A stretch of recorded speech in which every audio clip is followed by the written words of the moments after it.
السلام علیکم ورحمۃ اللہ وبرکاتہ۔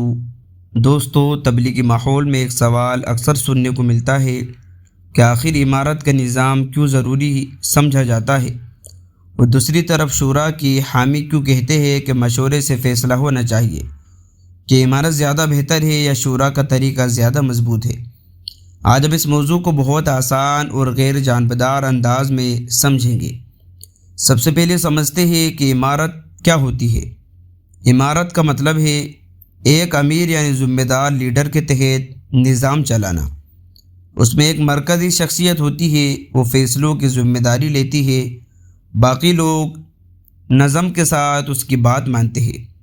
یہ طریقہ نظم و ضبط قائم رکھنے کے لیے بنایا جاتا ہے۔ اب سوال یہ ہے کہ عمارت کو ضروری کیوں کہا جاتا ہے۔ اس کی چند بڑی وجوہات ہیں۔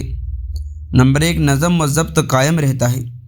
جب ایک امیر ہوتا ہے تو فیصلے واضح ہوتے ہیں اور نظام میں انتشار نہیں ہوتا۔ نمبر 2، فیصلے جلدی ہوتے ہیں، مشکل حالات میں فوری فیصلہ کرنا آسان ہو جاتا ہے۔ نمبر 3، اختلاف کم ہوتے ہیں، ایک مرکز ہونے کی وجہ سے رائے کا بکھراؤ کم ہوتا ہے۔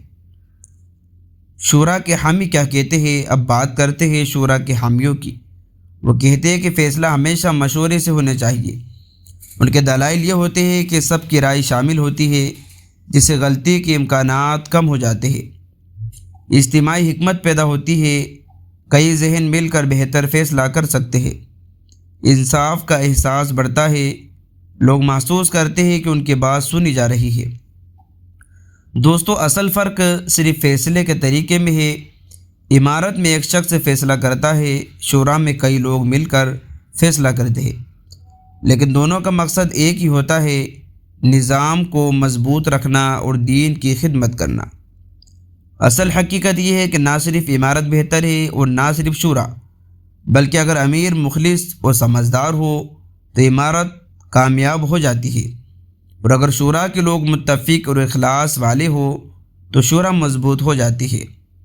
اصل طاقت نظام میں نہیں بلکہ نیت اور اتحاد میں ہوتی ہے۔ اس موضوع کا سب سے اہم سبق یہ ہے کہ اختلاف رائے ہونا فطری بات ہے، لیکن دلوں میں نفرت پیدا ہونا بہت خطرناک ہے۔ چاہے عمارت ہو یا شورا، اگر مقصد اللہ کی رضا ہو تو دونوں کامیاب ہے۔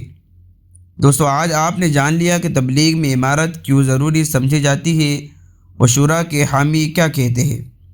یاد رکھیں، دین کی اصل طاقت اتحاد، اخلاص اور نیک نیت میں ہے۔ اگر ویڈیو پسند آئی ہو تو لائک کرے، شیئر کرے۔